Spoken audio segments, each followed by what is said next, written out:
이수원 형제님께서 충분하게 말씀을 해주신 것 같은데, 저도 생각했던 생각을 여러 가지로 하면서 지금 상황을 또 함께 고민하고 기도하고 그렇게 하고 있습니다.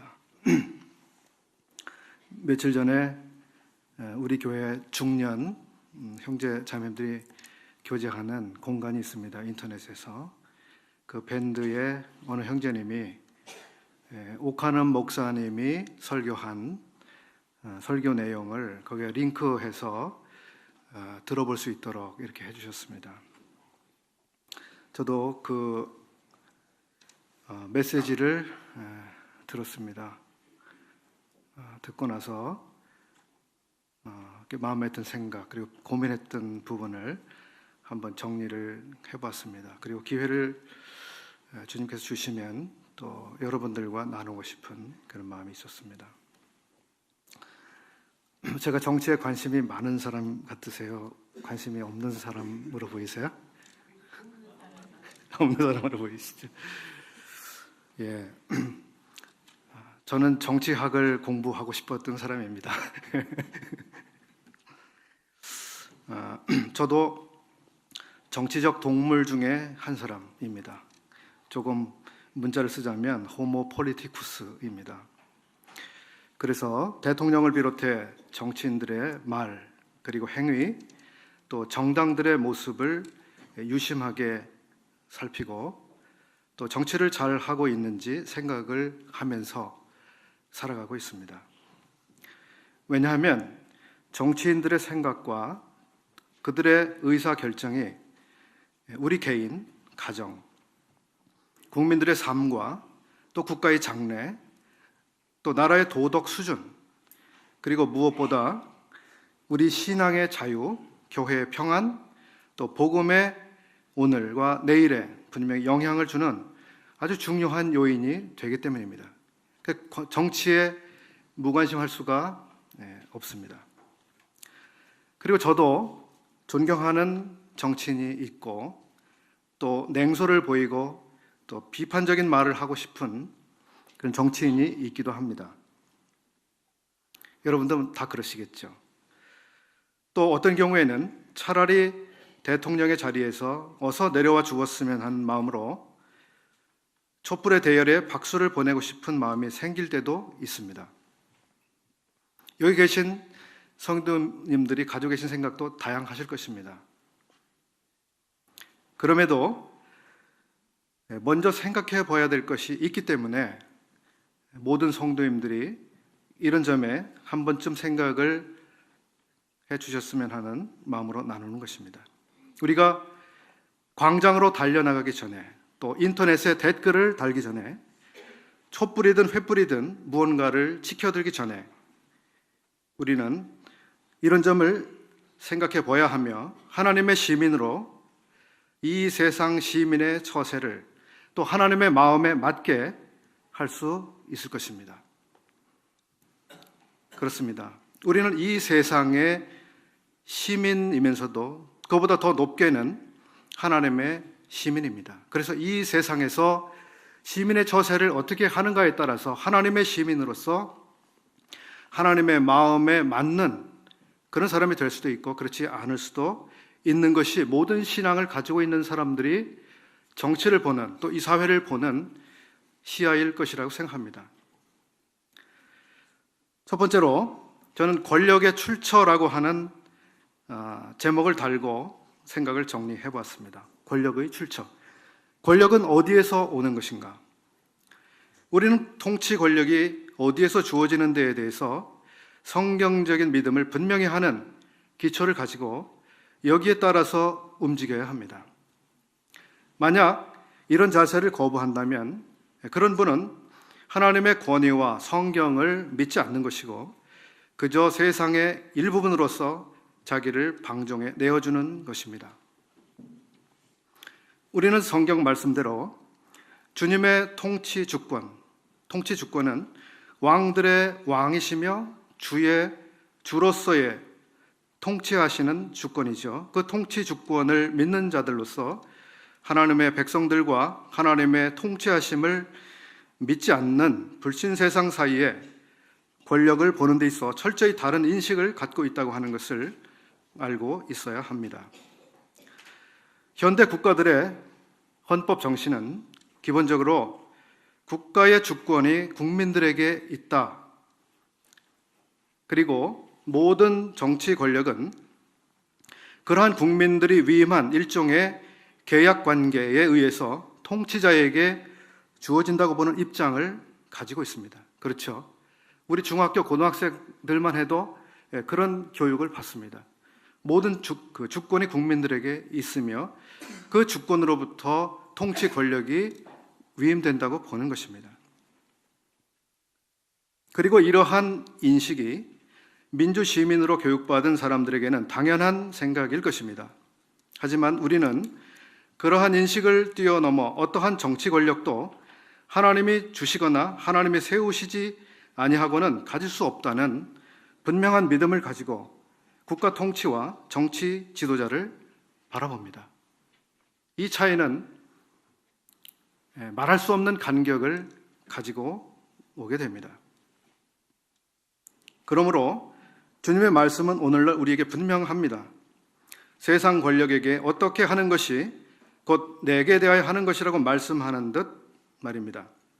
주님이 대리권을 수여한 권력자를 무시하는 것은 곧 그 권력을 위임한 하나님을 무시하는 처사라는 것입니다.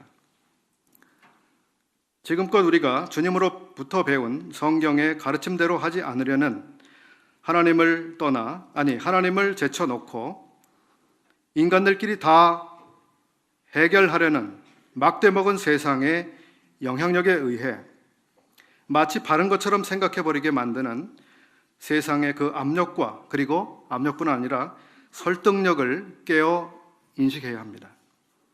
저 역시도 설득당하는 경우가 간혹 있습니다.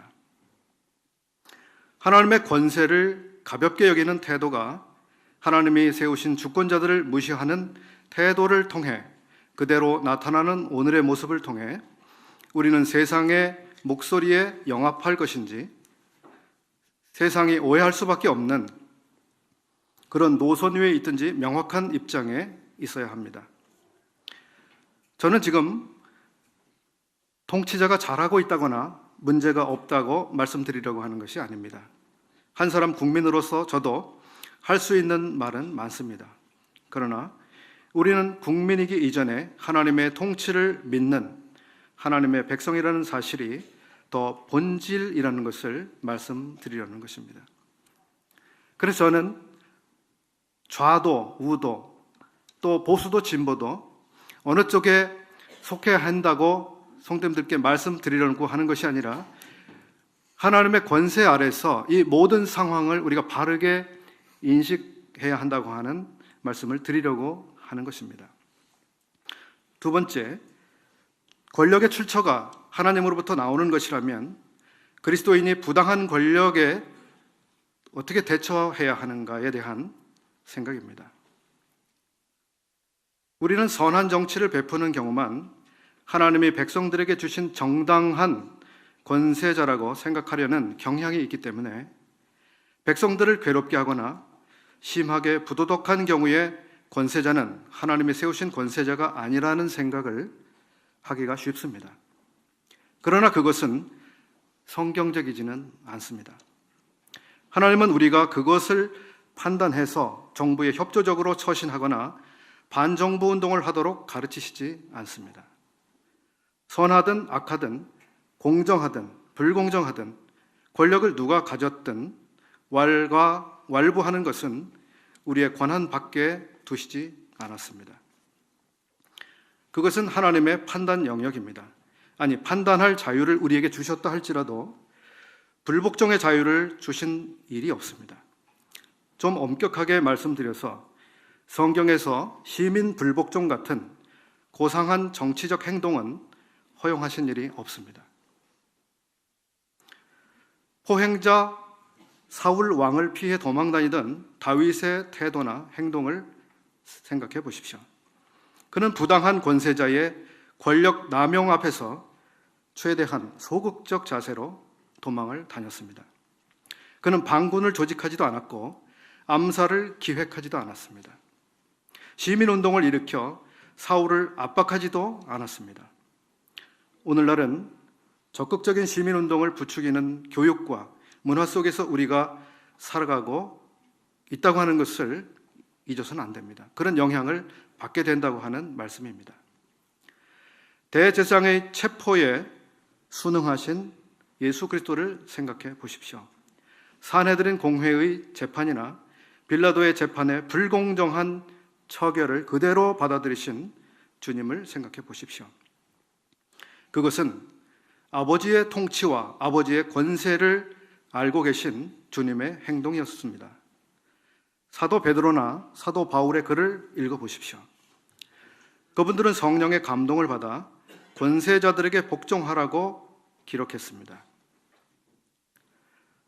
사도들이 그 편지를 쓸 당시 그 시대는 참으로 부당한 권력자들에 의해 하나님의 자녀들이 사자밥이 되거나 불에 타 죽게 되거나 매맞고 갇히던 시대였습니다. 참으로 부당한 권력에 의한 부당한 인권의 말살, 학대, 횡포, 권력 남용의 시대였습니다.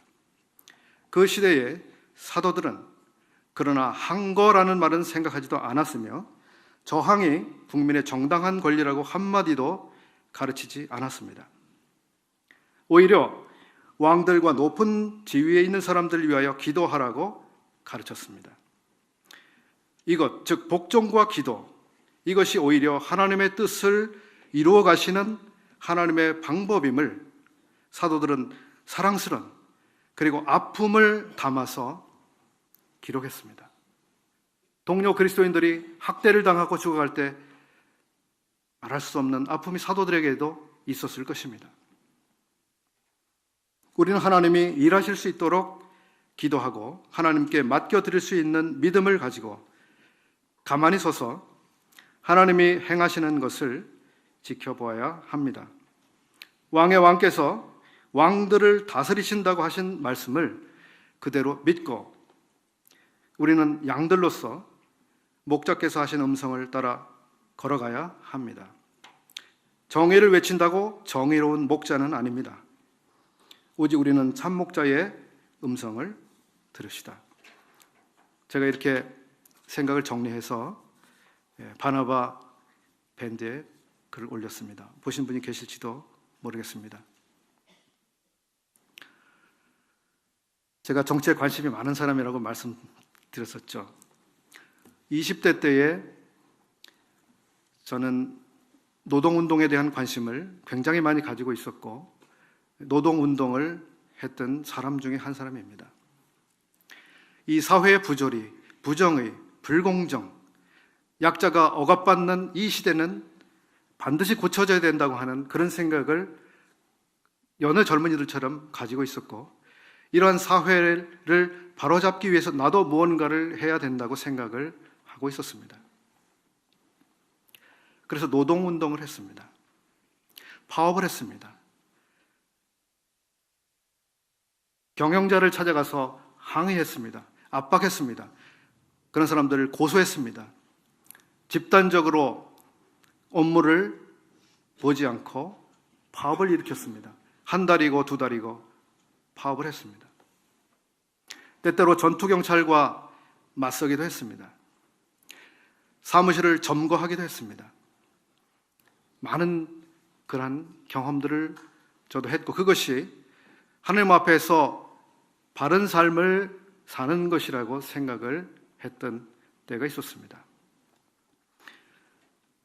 여기에는 연세가 드신 분도 계시고 젊은 청년들, 학생들도 있습니다. 20대 때 제가 그것이 바른 것이라고 생각하고 행동했던 그런 때가 있었습니다. 그렇게 하면서 하나님께서는 제 마음에 고민을 하게 하셨습니다. 과연 이것이 하나님이 옳다고 하시는 그러한 행동인가를 고민하게 됐습니다. 정말 이 사회를 바로잡고 보다 평등한 사람들이 사람다운 대접을 받는 사회를 만들기 위해서 내가 하고자 하는 이것이 정말 하나님께서 옳게 여기시는, 기뻐하시는 것입니다. 그런 것인가?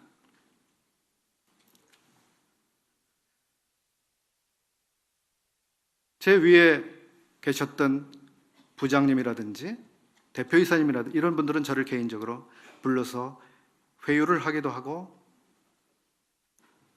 종용을 하기도 했습니다. 다음 달에 인사발령이 있을 것이며 승진도 곧 있을 것이다. 네가 지금 어떻게 해야 되는지 알겠지? 전 그때 그렇게 대답을 했습니다. 여러분들께서 제가 어떻게 말씀하시든지 간에 저는 하나님이 하시라고 하는 그것을 따라서 할 것입니다. 계속 하겠다는 이야기였죠. 그렇게 하고 난 뒤에 제 고민이 많아졌습니다. 과연 하나님이 나의 이 행동을 어떻게 보고 계실까?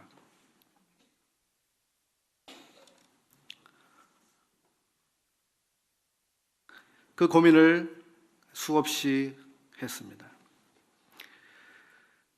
그리고 그 답을 얻기 위해서 성경을 읽었습니다. 많은 시간이 지났을 때 제가 어느 교회에 중고등학생들이 토요일 모이는 작은 집회를 갔습니다.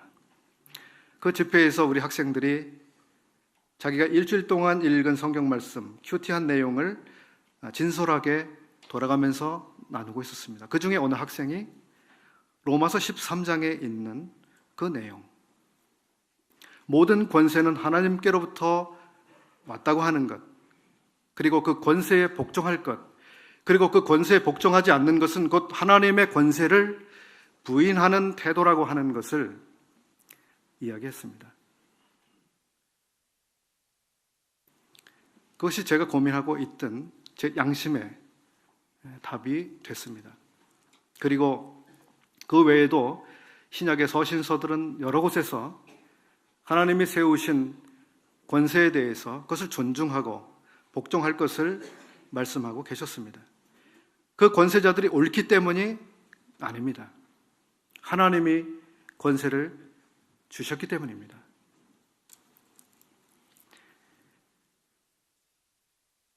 우리가 부당한 권세에 항거하는 것은 나름대로 의미가 있는 행동이긴 합니다. 그러나 신앙 안에서 그것은 하나님께서 인정하시는 우리의 행동 방식이 아니기 때문에 저는 그러한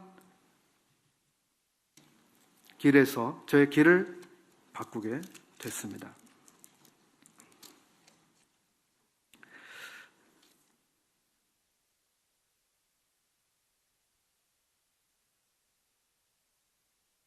다니엘서 4장에 있는 말씀을 저는 가끔 떠올리게 됩니다. 다니엘서 4장 17절, 18절 말씀을 읽어드리겠습니다. 이는 순찰자들의 명령대로요 거룩한 자들의 말대로니 곧 인생으로 지극히 높으신 자가 인간 나라를 다스리시며 자기의 뜻대로 그것을 누구에게든지 주시며 또 지극히 천한 자로 그 위에 세우시는 줄을 알게 하려 함이니라 하였느니라.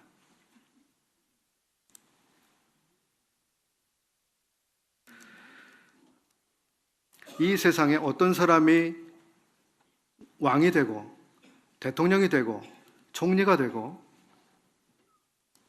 국무위원이 되고 아니 되고는 물론 사람들이 실제적으로 결정하는 과정이 있습니다만 하나님께서 세우시는 그 과정에 의해서 그렇게 된다고 하는 것을 하나님의 말씀은 분명하게 밝히고 있습니다.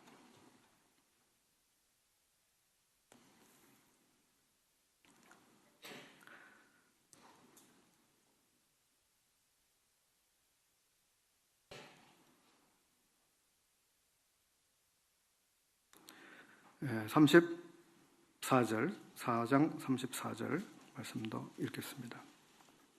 그 기한이 참에 나 느부갓네살이 하늘을 우러러 보았더니 내 총명이 다시 내게로 돌아온지라 이에 내가 지극히 높으신 자에게 감사하며 영생하시는 자를 찬양하고 존경하였노니 그 권세는 영원한 권세요 그 나라는 대대에 이르리로다.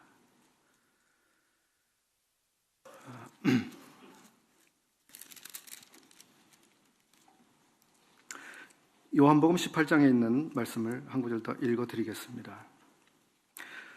예수께서 대답하시되 내 나라는 이 세상에 속한 것이 아니라 만일 내 나라가 이 세상에 속한 것이었다면 내 종들이 싸워 나로 유대인들에게 넘겨오지 않게 하였으리라. 이제 내 나라는 여기에 속한 것이 아니니라.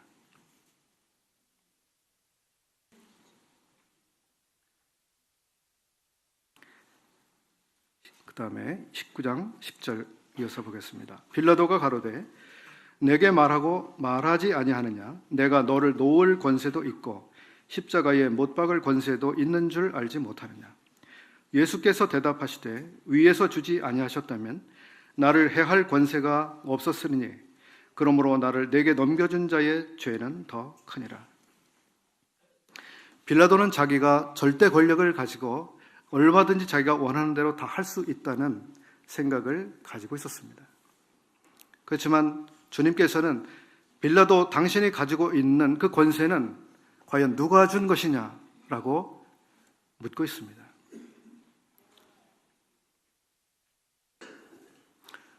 위에서 주시지 아니하면 그가 그 권세를 갈 수 없습니다. 저는 이 나라의 운명이 앞으로 어떻게 될지 모릅니다. 성도님들은 어떻게 예측하십니까? 이 나라가 어떻게 될 것 같으십니까? 그리고 다음에 어떤 사람들이 정권을 맡아서 이 나라를 통치할 것으로 전망하십니까? 저는 모릅니다. 모르겠습니다.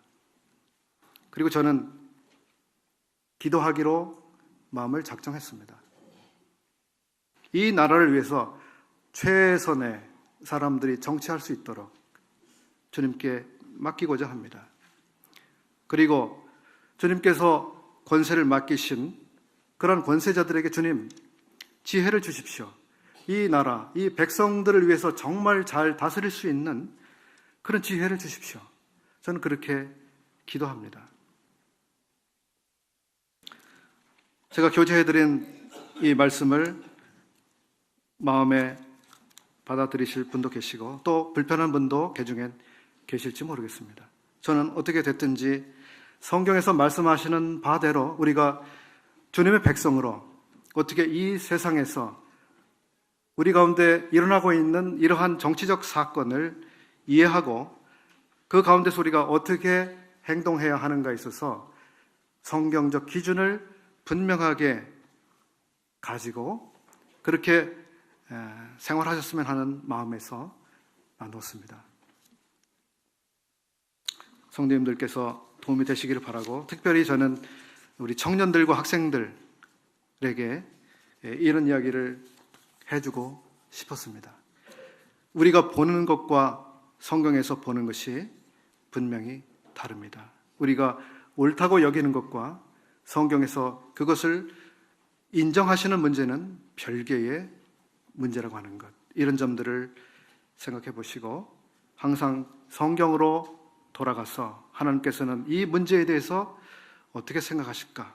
내가 어떻게 행동할 때 하나님이 기뻐하실까? 이런 점을 숙고하시면서 그렇게 오늘의 삶을 살아가시면 감사하겠습니다. 고맙습니다.